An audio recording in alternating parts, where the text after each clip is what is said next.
I'm a bit hurt that you didn't say I was the biggest impact on your career there, mate. I mean, come on. Don't know, you've impacted my liver. And there was a piece of sanitary ware and it was a toilet brush holder. And guess how much the toilet brush holder was? How much? $1,000? It was, but he said, I'd rather know something about every single package, enough to get me by. Then loads about one. Yeah, and it kind of opened my eyes to thinking. Hello and welcome to episode 200 of the Own the Build podcast with me, Paul Heming. And I have here my esteemed colleague, Christopher Barber. How are you, mate? I'm very good, Paul. It's Christmas. A lot of calories to be consumed. It is, yeah, it is. I mean, we're releasing this after Christmas, Chris. I don't know how many times I have to tell you. We record a little bit early. This is why I don't invite him on the show every single week. Anyway, so before I dive into the episode, I want to remind you of two special giveaways we are doing for all of our Own the Build listeners. So this is exclusive to you. Having reached a milestone of 200 episodes, I felt it was time to reflect, and therefore we produced something pretty special just for you. It's 2 ebooks. The first one is Mastering Your Career in Quantity Surveying, expert strategies for recruitment, leadership, and basically building your career. So we've interviewed lots of cool people through it. I've kind of like given their advice on how you can manage your career in QSing. It's all in a downloadable ebook for you there. And the second one is the AI revolution in quantity surveying. Obviously, we talk about it a lot. We interviewed loads of interesting people, and it's kind of like practical insights for the future of quantity surveying. So build your career and then future-proof it as well in terms of AI and the QS role. So if you go to the show notes right now, you'll see lovely ebooks that I wrote for you. So come on, go and act. Can you send me a copy, please? No, you can't, mate. So anyway, that is all there. Obviously, I'm not going to introduce Chris because I've done that a few times on the show. Everyone knows who Chris is, but really warm welcome to all of the listeners. Chris, you've been here on probably 10, 15 shows now of the 200, and I've been on all 200. It's pretty amazing, honestly, to have reached this milestone. I don't think when we initially set out 4 years ago in 2021, we thought we'd get here. They say that the average podcast has 9 episodes, I think it is. So we've done pretty well to reach this point. And I'm pretty damn pleased. And it's always a pleasure for all of the listeners whenever you reach out and say you love the show. I'm always surprised that people want to listen to quantity surveyors, but here we are. It's because we're from Birmingham. Yeah, it's probably that. Yeah, it's because I'm a blue nose. Anyway, so today's show, the agenda, if you want, being a little bit formal for the show, it's a bit of a reflective and forward-looking special, if you like. So first we're going to reflect. I'm going to ask Chris just to talk about his career in QSing. He'll probably do the same with me. We're then going to talk about how that led us to C-Link, what we're doing with C-Link, like the history of C-Link, the future of C-Link, and then we're going to do the same with Own the Build. There's a few events that we're going to be hoping to hold this year going forward in 2025, because it's not Christmas, Chris, it's the new year now. Oh yeah, Happy New Year, everyone. Thank you. And so that's how we're going to run the show. So let's start off, right? And we've talked about our respective careers quite a bit on the episodes that we've done, Chris, but just share your I always ask people this, don't I? At the start of a show, tell me your journey in construction, how it happened, and key experiences, lessons learned, etc., etc. Do you want me to go deep and emotional on it? No, I wouldn't go that far. Okay.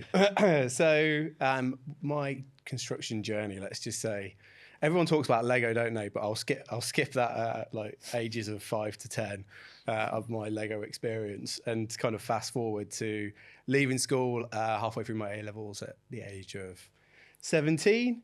I went to do some accountancy, and I was looking at doing like kind of part-time accountancy and working, obviously. And desperate situation. Yeah. And it was. And a friend that I knew had a vacancy for a trainee QS at a subcontracting organisation, someone who I knew really well. And didn't know what a QS was. Did a bit of research. I was like, numbers. And you thought it sounded good? Yeah, maybe I was pretty desperate at this point not to do accountancy. So, I knew quite a few people at that organisation as well. So that was kind of a bit of a deciding factor. And yeah, I never looked back. Joined this subcontracting organisation. Worked there for about 7 years and did part-time QSing. Met your good self. And, during that period of time, I knew how to be a subcontract QS inside out. I've been doing it for a long time. and I needed a new challenge. And I was envious of your move to London, Paul. And I was like, can I join up with my old buddy back in the smoke? And I looked at like jobs out there, and I saw a opportunity come up in Clapham, which was where I was going to reside. So I thought, this is a good location. I could walk to work. And it was with a main contracting organisation who did like high-end fit-outs. So complete opposite to precast concrete that I was doing for 7 years. And I threw myself in there, kind of winged it, and it was like a very much a... Is that, honestly, just pausing there. So you did... It wasn't a dissimilar journey to me in terms of you did like 6 or 7 years as specialist contracting. You then moved down to main contracting, and it's a different experience, right? You just said the word, I was winging it. Is that honestly how you felt? Like, you'd almost been 10 years into your career then. You got a first class degree, part-time. You wouldn't strike me as someone who was winging it. Honestly, is that how you felt? I knew it would be a challenge when I moved there, because I worked as a subcontractor for all my life, let's just say, versus main contracting QS, which is a completely different set of, I don't want to say skills necessarily, but because there's a lot of transferable skills, but there's definitely different responsibilities, and like the level of procurement you're expected to do in a main contracting role, and other things like you'd be doing less kind of applications and final account negotiations like you would be as a subcontractor QS. There's less volume, but they're kind of more significant and more detailed upstream, and having to manage multiple relationships upstream and downstream. I just didn't have that when I was as a QS. So were you winging it? Limited. Yeah, so I was definitely... On the first job, is that how you felt? Yeah, I think I was, it was, you know, it's kind of sink or swim kind of environment. It was, I learned so much, and I was very fortunate to be working with good QSs around me. And the organisation was led by 2 of the 3 directors were QSs. So I knew I could just be an absolute sponge in this environment and learn off them. And we built up like lots of trust, and that followed through into the future projects really. And yeah, definitely was like sink or swim. I was doggy paddling a little bit, just finding my feet and trying to find a sweet spot. But eventually, it didn't take me long to kind of get into like the rhythm, and then we moved. First project was a high-end residential project with like a basement in it, all these not easy classic London job. Yeah, and it just started out, and I think it started with like an extension of time on a bit of a bad, not like say a really bad foot, but do you know what I mean? I came in at this like early stage, and we know that you like to get your EOTs in on day one of the job, don't you? I didn't even know what an IRS was at that point, though, Paul. So, or how fundamental it was to the project. But then, obviously, I picked that up and realised that that kind of document would be pivotal to executing my work. So, yeah, I've come from precast concrete, building some amazing buildings, but also like lots of prisons and stuff. And when I was a subcontractor, the job that stands out for me was this project called Featherstone. It was the prison. Yeah, I remember you talking about a massive prison, and it was the first time I was given real autonomy to go there and kind of deliver that project. The QS had left, and it was coming towards the back end. It was very much variations. I think there was like 300 variations, a multi-million-pound variation account. And I was given real autonomy. I was like dealing with their QSs on the other side, met some amazing QSs from the main contractor, and I learned so much off them. And one thing that really stood out to me is he was a main contractor QS. He's like, I'd rather know. We were talking about like specialist QSs, and he said dry liner QSs know their shit. They know exactly, like the amount of detail they can go into is incredible. But he said I'd rather know something about every single package, enough to get me by, then loads about one. Yeah, and it kind of opened my eyes to thinking I want to go and be a main contractor QS. Really? Yeah, and then it wasn't long after. Jack of all trades. Exactly. It does say jack of all trades, but knowing how a whole building goes together and being able to negotiate packages with a good level of detail it's pretty amazing. Like versus, it is a different. It's the same skill set, but it's on a completely different volume and scale, right? Absolutely. And I learned so much from them, and then I had that aspiration to go and be a main contract QS. And then went from precast concrete, these just kind of dull buildings. Prisons. Yeah, and to leather wallpaper. To leather wallpaper, and you know, you've heard building high-end residential for sheikhs. Yeah, like that's something that is like it's completely opposite to anything that I've learned. Yeah. And it was really eye-opening, and that for me was that getting that first project under my belt was paramount, and then I moved into like kind of Covent Garden with like several projects on there. Yeah. And at this point, like we were doing some really difficult ones and varying projects, but I felt much more in control after I'd got that first one under my belt. Yeah. And delivering these schemes just became second nature, and I kind of thrived in the environment. And so we, plugging the ebooks again in terms of like how to best manage your career. Go and download those ebooks in the show notes right now. Were there any you talked about a seminal project being, funnily enough, a prison, right? Was there, when you go back and reflect on your career, you talked about 3 QS experienced directors at the main contracting company, more of a family-run style business at the first company. Were there any managers? And no names required here, right? But is it like who had the biggest impact on you? It's a good question. I have to say, when I moved to the main contracting side, I think the owner, I had a really good relationship with him, and knowledge was like I could eke the knowledge I needed out of him constantly. I felt, door was open, could go and speak to him about anything. They did like a high level of involvement at some points during projects. You always had a designated director for each project, if that makes sense. But like they had a wealth of knowledge, both of like 2 of the owners in terms of commercially executing projects, and like some of the sound bites you'd get, like whether it's contractual or something to think about when you're procuring a subcontract package. I was like, furious note taker, as you know, Paul. I was like, I'm having that note, I'm going to take that, and I'm never going to forget it. And these guys have like walked the walk for decades. So, and it just felt like when I was in the subcontracting organisation, I still learned a lot from them, but I thought there was like a limit, and I've learned most of what I needed to learn at that point, or what they could offer me in that period of time. And then when I dived into this main contracting, I was like, I'm going to be the biggest sponge ever, and just starting all over again, right? Yeah, exactly. I'm a bit hurt that you didn't say I was the biggest impact on your career there, mate. I mean, come on. Don't know, you've impacted my liver. Okay, awesome. So roughly 6-7 years subcontracting. Yeah. Working on pretty large projects, right? Prisons was massive job.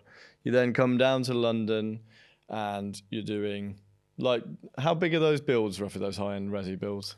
A lot of them are kind of existing buildings, obviously, with it being London, but the prices, like the kind of contract values would range between 2 to 5-6 million kind of thing. And how many packages were you procuring on a typical project? I don't know, quite a lot. Really? Like 20? We had, no, way more than that. Yeah, way more. So we were fortunate, we did quite a few things in-house.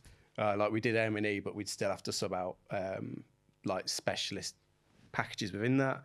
And anything like joinery based, anything that would require real specialism, we would outsource. Yeah. But you could be doing like north of 40 on a project, and like they could be really like menial tasks, like £5,000. Yeah, like I remember I started really evaluating my life was when I procured a leather wallpaper. Come on, no, that's what tops it was. It was an appliance, ironmongery schedule or something like that, or no, sanitary ware. And there was a piece of sanitary ware, and it was a toilet brush holder. And guess how much the toilet brush holder was? How much? Have a guess. £1,000? It was 900 quid, Paul. So there you go. Come on, I've gazumped you, haven't I? Yeah, you It's always annoying when someone does that. Yeah, but I was like 900 quid for a toilet roll holder, and I was like, what am I doing with my life? And so at that point, you thought, I need to come up with a procurement platform. That was it. But we'll stick a pin in that for the moment. Okay, so you've done a huge amount of subcontracting, you've done a huge amount of main contracting, and that's your reflections on your QS career. Is there anything else you wanted to add on that? No, that was pretty much summarises it well. I'd like to hear your story though, Paul. Tell me more. Okay, so I mean, not dissimilar in many ways, right? In terms of came out of school and went straight into trainee quantity surveying. went and did a day release quantity surveying course with you at the same place. Didn't know you at the time. Unfortunately, got to know you. And we were at similar companies, both in building envelope, right? You were in precast concrete. I was in curtain walling facades, rain screen, and they were similar size. And I think one of the reasons why we learned to get along with one another is mutual love of the boozer, don't get me wrong, but actually that we were actually going through very similar, we're in similar businesses, having a similar experience, right? So that was my experience, and I talked about it on episode 199 when Matt was asking me about, like, how did you get to your level so quickly? And my experience was definitely helped massively by, I had 3 amazing managers. My senior QS was an amazing line manager. My managing QS was amazing, and my commercial director, all of them. And I had loads of exposure and time with each of them, which definitely helped me. And then because I was working on Velvac, I mean, it's so unglamorous, right? But Velvac install only jobs. And the first one we ever got put on was like Winchester County Council. And it was actually me and my best mate. He was a project manager trainee. I was trainee QS, and they put us on it. And it was learn on the job, basically. And so we did that, and we did maybe like, I honestly think I did in the first year or two of QSing, maybe 40 or 50 jobs from notice to commence to applying for retention at the end of it. So like almost just getting your reps in, and that definitely helped me out a huge amount. And that company, Alimet Systems, happy to plug them. They're an absolutely amazing company to work for and get trained by. I wanted to go and live in London. I was sick of Birmingham. As much as it pains me to say it, I do love that place, but I had to move on. And yeah, so the literally, it sounds really, really corny saying it out loud because it's construction, right? But the dream project, I wanted to go and work on the walkie-talkie 20 Fenchurch Street. I think I'd have said it to you at the time. God, imagine going and working on a skyscraper like that. And it was just about, you had the Shard on one side of the river and you had walkie-talkie on the other. And I was just desperate to go and work on that job. You haven't shut up about it since. I know, yeah. And I mean, every time. Well, I even met Anna on that job. You know, it was destiny. And yeah, so that was just a job I wanted to go and do. And coincidentally, had a LinkedIn recruiter reach out for a job at Permas Delisa where that was on. And then, yeah, just doing a job of that scale and size, and it's all much of a muchness, right? Because in some ways, whether you're doing a prison job, doing a Velvac job, doing a skyscraper or a high-end residential, you're going through the same nonsense, aren't you? But it definitely gave me the finishing that job. We made a load of money on it, and it just made me think that you can kind of do if you can do that job, you can kind of do anything. So yeah, that's kind of, I mean, definitely my reflections would be on QSing. It feels a little bit like we haven't done it for so long now, right? It's been almost a decade since we've been QSing. Feels a little bit funny just to reflect on it and think about where we were. Obviously, I was managing a team of 10 QSs. Some of them were amazing. Some of them were good. And then you and I were sat in the pub, weren't we? At that point, I was coming at it exclusively, and I still do come at it. My only experience is subcontracts. We have loads of main contract clients, but I still have those subcontract tinted glasses. You were coming at it from experience of both. And actually, before we jump in and talk about the C-Link story and the history of that, let's take a quick break and we can jump into it after this. Awesome.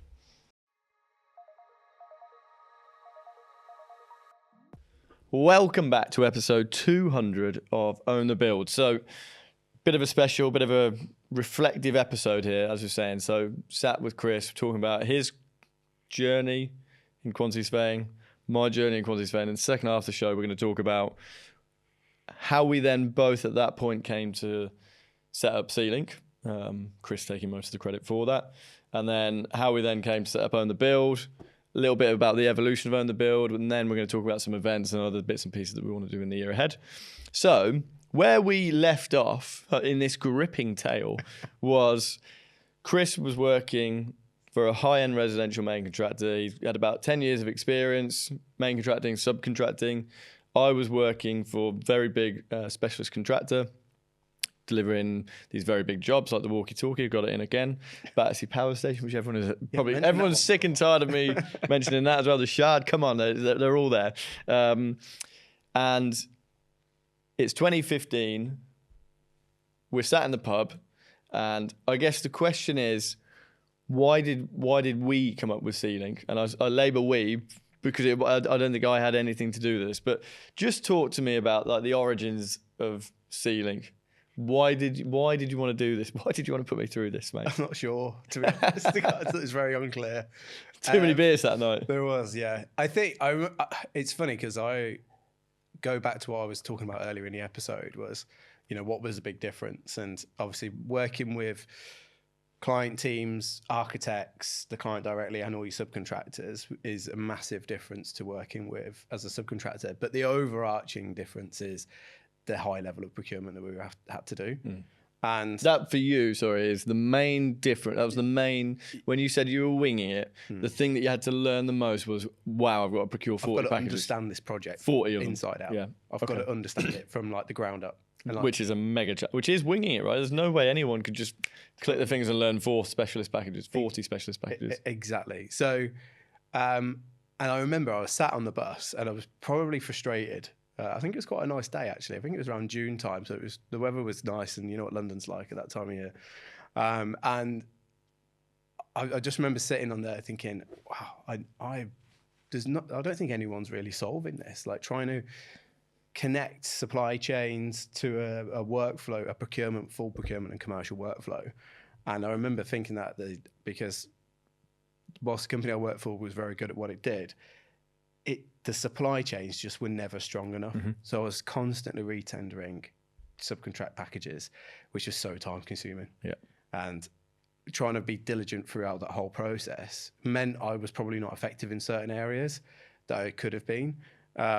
And that was the overarching thing that why didn't we build something where your supply chain's fully connected, you've got a marketplace of people to be connected to, and that workflow that's clunky and lacks agility, because there was times on projects where we're like, right, you've got to find someone to do this, and you're like, because you might have to be reactive to a client. And the client's brought you on board thinking you're the expert. You're an established main contractor. Little did they know you were winging it. Yeah, you've got a supply chain that you can tap into and get a quote like that instantly. Yeah. And that was just not the case. And I found we had to be far more reactive than proactive in this. And we never had that detailed, and it's not even level of supply chain that was engaged with us.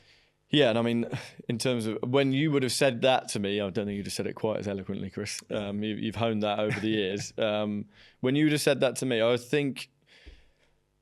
So again, I was working at Battersea Power Station, right? Probably at that, I was working at Battersea at that time, which was like a £50 million project or contract to us, and we probably had 6 or 7 subcontract packages. There was a couple of packages on there. One of them was acoustic ceilings, right? And I'm a building envelope QS, right? And so I can do doors, I can do cladding, I can do installation. They threw acoustic ceilings at me, and it was like a £3 million package or something like that, big package. And I was the lead guy on that. I had a couple of QSs with me, and I'd never done it. And what did we do? We said, anyone in the office ever done a acoustic ceilings package? Silence. Radio silence. I've done a dry lining package. It's not dissimilar, mate. Work from that. Here's a scope. And you'd look at this scope and you'd think, crikey, I don't know if that's right, or I don't know where the interfaces are, if I'm getting it right, if I'm getting it wrong. And there was nowhere for it, right? And moreover then, so I had a rubbish scope, and it's a bit like being a main contractor, right? Because the first time I had one of those 40 packages and was winging it, right? I was actually winging it, but I only had one of those to really focus on and had a long time to go through it. So you could nail it. But also then I was like, who the hell installs acoustic ceilings in London on a Battersea-sized project? So I think you would have said to me all of your frustrations about X, Y, and Z. And it probably at that moment chimed with me, because I remember thinking, geez, I haven't got a clue how to do this package. And I think that is a microcosm of the industry, right? Is you describing it as winging it, which is why I picked up on that phrase. It sounds ridiculous that you say, yeah, I was winging it. And it's me as like probably the most senior QS in that office, £3 million package, saying, anyone got a clue how to do this? And that it just shows you, like, as an industry, how much better it could be, right? Absolutely. And I think it was that standardization as well. And I remember that we were all operating slightly differently in the organization. And that lack of standardization got brought to the kind of fore when one of a senior QS had underperformed and had basically placed subcontract packages on the back of an email, like back of a fag packet, that we talk about. And then it was like, right, we need to bring in loads of standardization. And again, like, whilst that was good but it was reactive, and the impact that had on like our workflow was significant. Although I did try to be as diligent as possible, but having to bring all these kind of extra layers in just made me less effective in other areas. Yeah, and I mean, my strategy in the early stages of my career was, I'm going to do an acoustic ceilings package, and I'm going to save the scope. I'm going to save the contract, put that in my proverbial back pocket. That'll be my intellectual property, if that makes sense. I'd end up with like 6 or 7 different scopes, and each time I would hone them, right? Okay, that acoustic ceilings package, next time I would do this different and this different and this different. Same with cladding installation, same with rain screen, whatever. And you ended up getting good at them, right? It'd be the same for a main contractor. You end up getting better at procuring things. But as you say, in terms of like systemization, why doesn't a main contractor have a system in place where you're doing procurement of whatever, or I'm doing the acoustic ceilings, right? And I can just instantly say, right, what was the last time we did an acoustic ceilings package? Yeah. Where did we lose money? How did it go? Ping, ping, ping. And who delivered it for you? And who delivered it, right? And I guess if you kind of start piecing all of those things together, that is probably why. And people will be listening to this now going, yeah, I would love to have a scope of work slide. I'd love to have X, Y, and Z. That's why when you said it to me, I think the pennies would have started dropping. And I thought, okay, this is a good idea. And definitely another thing in my mind, you talk about standardization there. We had a subcontract, which was probably, it wouldn't have been massive contextually to a main contract, right? But every time we placed a subcontract, it would be like a big, thick document, maybe 300 or 400 pages with the scope and everything else included in it.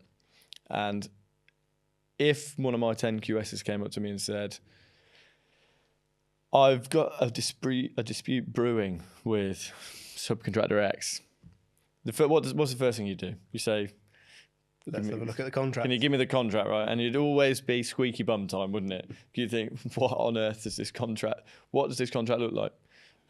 Because, so if I'm managing 10 QSs and they're all on 2 jobs, which is pretty much what they were. So that's 20 projects, all procuring 5 packages, 20 projects, 100 packages in a year. Like, over time, you're not going to see every single contract, right? And on the smaller ones, you're always kind of, whatever, we're just going to have to roll with it because we need to get them on site.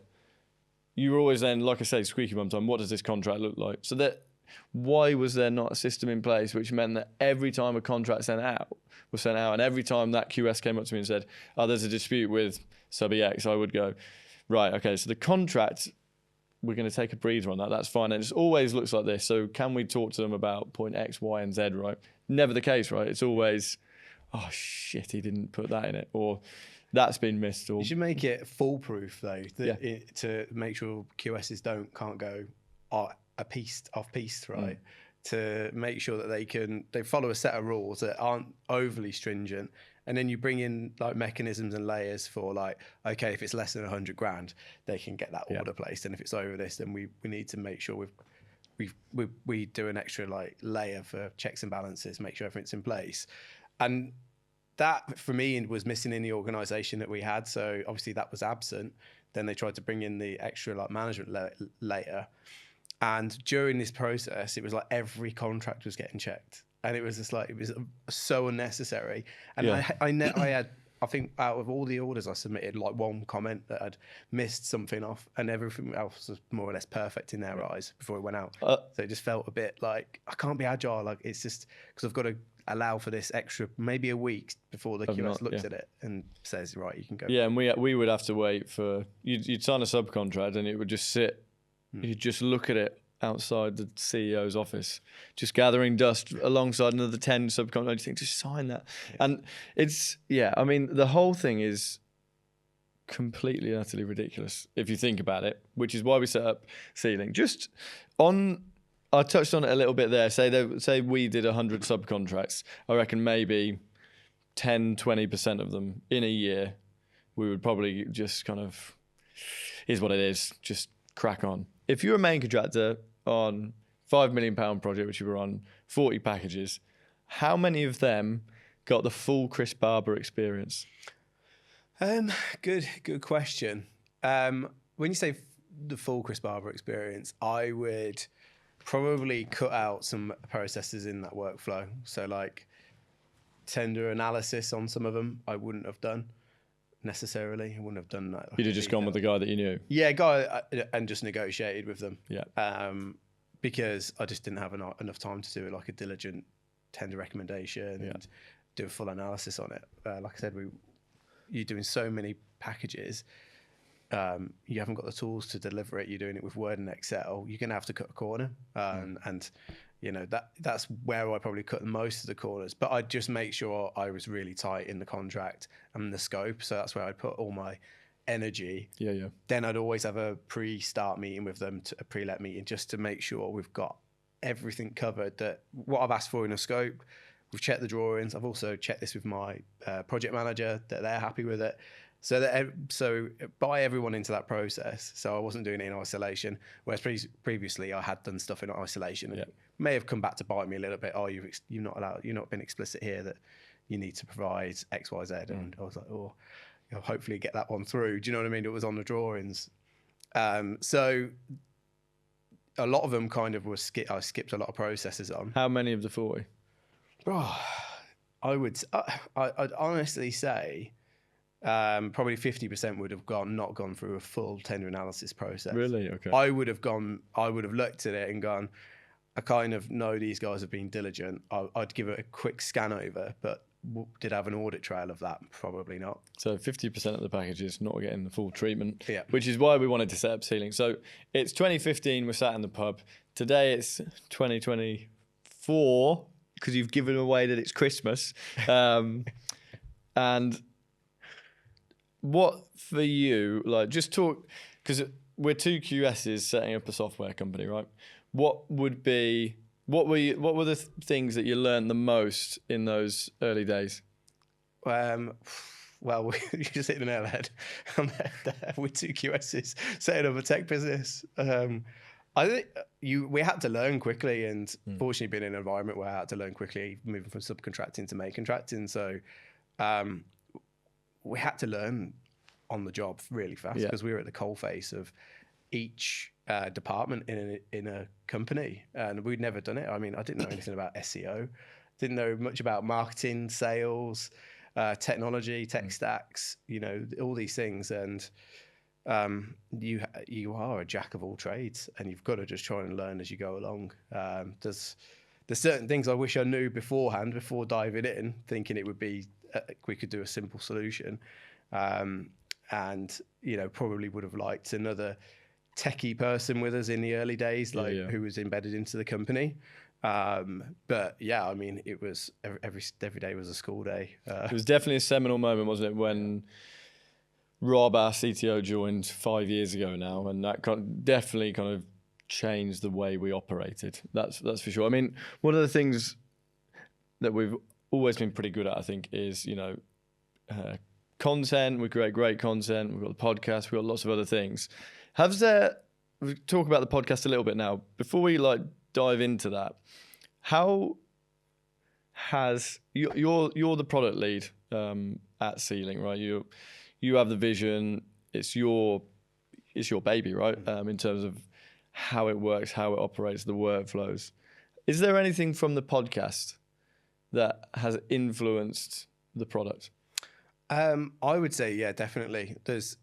Because of the way we have our feedback loop anyway with in the product. So whether it's customer success, sales insights, but also that industry insights, the podcast is allowing me to leverage real key bits of insights and Peter Jackson was one of my favourite ones because he wasn't doing anything that was really transformational in the human sense, but it was for our industry and the fact that how they were engaging with the supply chain.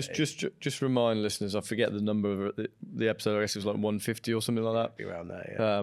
Just remind the listeners of that show. Peter Jackson, Managing Director, Seddon Construction, really large Tier 1 Northwest contractor. What hit you in that? It was I've never heard of a main contractor talk away about their supply chain and how they engage with them before. I've never seen it. Yeah. And that it was so obvious to do. And what was he saying to do? He was saying, look, we rely on you guys to deliver the project. If I was going to summarize it, to deliver our projects, we want to buy you into our pipeline, our vision long term and what we're going to deliver. You're not going to win every single project, but believe me or not, if you're pricing with us, we're going to engage with you in the right way. You know, they did a supply chain event where they invited them in, told them about their vision, what they're going to be delivering in the future, and shared pipeline. Shared pipeline. And what that brings is you're allowing other businesses to grow with you. Yep. So if you can give confidence to supply chain that you're going to be delivering £100 million worth of work next year, these are the kind of projects we've got in the pipeline. It could be even 200 mil. You're growing your supply chain around you. They can build confidence that they're going to win £2 million worth of work off you this year. Next year could be 3, 4. So they can like plan ahead and help scale their business and improve your delivery overall. And I just remember listening to it, and people who really change the industry or want to impact the industry really excite me. And in terms of how that's kind of moved into our product, we're very much focused on the supply chain. We see that the industry is two-sided, so we've built 2 solutions for the industry to connect with each other and to work together. And you know, I think we had that anyway, but it just reinforces what we're doing as a company and the things that we can deliver for both of the key stakeholders. And it talks to the fact that I'm a subby, you're a subby and main contractor, right? And then we have between us the empathy for both sides, right? Because particularly you, right? You think you know how to do X, Y, and Z as a subby. You know what it's like being beaten up as a subby in inverted commas. You know how it feels. You know the challenge, etc., etc. But by the same token, you know what it's like winging it with 40 different packages and thinking, how am I going to procure this in 25 weeks or whatever it is? So you've got to really understand for it. And absolutely, I mean, that definitely, I feel like the podcast has massively impacted my thinking generally, and therefore how we've put it into the product. Yeah, I completely agree with you. So, Paul, I'm going to ask you a few questions, okay? I'm going to take we won't change seats, I'll stay. So, I won't be in the hot seat. But you're in the hot seat now. I'm not used to this. So the last 2 episodes, I don't like this. I prefer being the questioner. Who's your favourite QS ever? No, I'm joking. So this is own the build related, and you've done a phenomenal job, my friend, of getting it to where it is today. And I actually tune in every week to listen to you and my mum. And I don't know if that's sad because I literally speak to you every single day, and then I'm listening to you down the gym on a Monday maybe. So, but I really enjoy them personally, and I think you've had some fabulous guests on there, including myself. And I want to ask you, I don't want to say pick your favourite, but give me your top 3 episodes and your top 3 guests. You don't need to include me. I know you might do, but don't. You're definitely not in. Oh. I mean, I do enjoy your company, but it would be remiss of me to choose you, Chris. Just purely for your ego, if anything. I mean, it's funny because 200 episodes in, and it's probably had, because we do have some repeat guests, so we've probably had like 150, 160 different guests. To start with, you know, if you went back to episode 1, we were very much kind of talking to property developers and like how like property developers trying to do construction management. It's kind of like evolved into this behemoth. We kind of capture all construction projects, whether it's big, small, and we're really talking to like commercial professionals and so on. I mean, it's really hard to say what were my favorite episodes. I do like the ones which are about contract law, so on and so forth. And one of my favorite people to interview, because she's just so easy to interview, and it feels like she's schooling you, is Sarah Fox. I love Sarah. She's great. Yeah, great, I guess she's done maybe 3, 4, 5 episodes. I can't remember. My favourite episode with Sarah, which I honestly recommend anybody goes and listens to, is the one about letters of intent, because I went into that episode thinking, I know how to write a letter of intent, and I've written loads of them, so I'll school you. And she made me feel like a fool from start to finish, right? Because actually she kind of, it's not that mine were a total bloodbath, but the way that the industry generally uses letters of intent is kind of a bit wrong. Wow, very wrong. In some ways. Exactly. So definitely really enjoyed that episode with Sarah. I enjoyed the episode with Ray Mellor-Pike about final account negotiations and kind of like the psychology almost of preparing for a final account meeting, which again, whether that's a final account meeting, sometimes it could be like a variation interim final account meeting. And it took me back to some quite funny places in my career where, I was negotiating with some very, very angry people at like 7:30 on a Friday night. And like it almost, I think that we've talked about AI on the show a lot, and we've talked about how AI is going to change things. I think that the diversity of the QS role, where, 1 minute you're thinking about letters of intent and like, how do I best manage this situation? I've got 40 different packages to procure. 20 of them I'm going to have to procure purely on relationships because I haven't got the time. I'm then going to go into a final account meeting with a really angry client, or I'm going to go into one with a subby, or like, there's just so much going on that I don't think AI will get rid of QSing anytime soon, because it will just help you. But the point being, like, the letter of intent ones are really good, and then final accounts and negotiations and the psychology. I was always fascinated in the psychology, so really, really enjoyed that. You asked for 3, didn't you? I also actually really liked speaking to Brian Moon from Mace. It's a similar one to Peter Jackson, where he was just kind of explaining the principle of the Mace Business School in terms of hand-picking, I think it's 50 of the top subcontractors, how we treat them, how we respect them. That was very good. Yeah, and it's just, and again, that might be my little subcontract mind coming into things, where you want to feel like the way Peter Jackson made me feel talking to him was amazing, because it made you think he really gets how a main contracting business relies on its subcontractor. It's not like a commodity, treat us with respect. So I like the one with Brian Moon. I think it's a really, really interesting model that Mace have got for the business school. I'll give you a bonus one. I also enjoyed speaking to Parag Prasad, who is more like a business coach than anything. And there's just certain times when I'll be interviewing people and he's just write down and think, I'm going to definitely do that in my own life.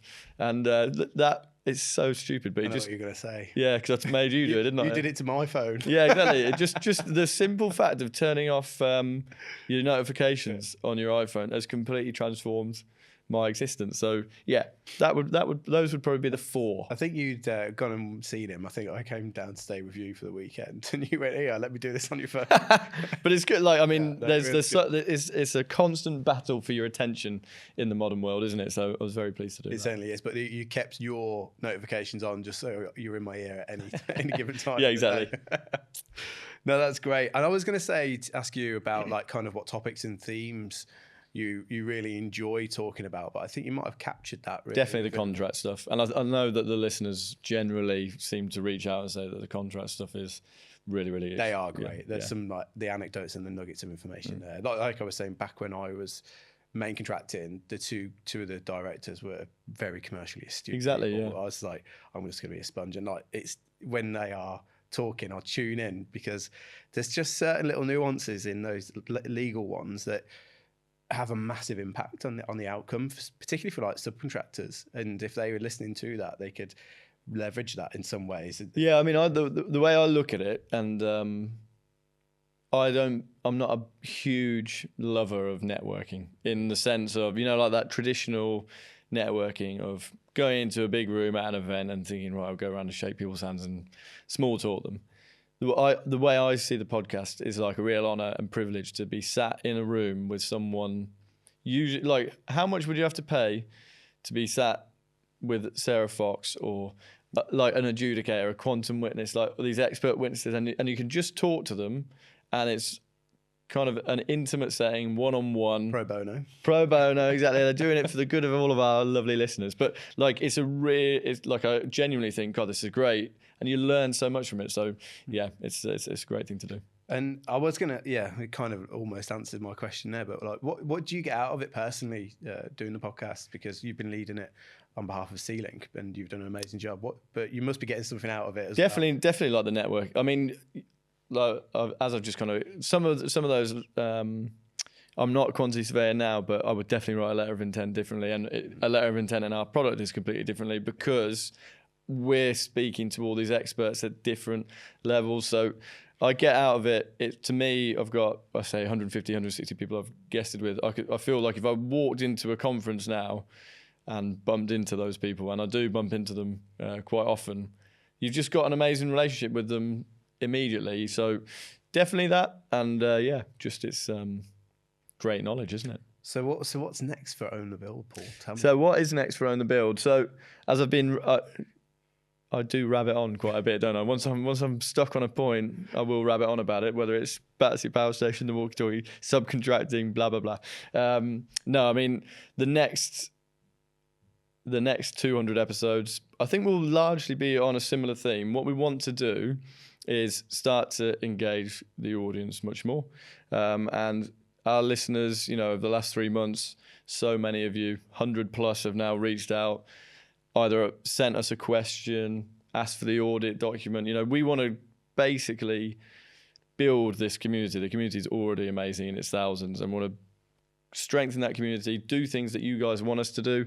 So if there's episodes or topics and themes that our listeners want to listen to, I want to be directed by them. Want to do the Q&A, because quite often we get questions and answers.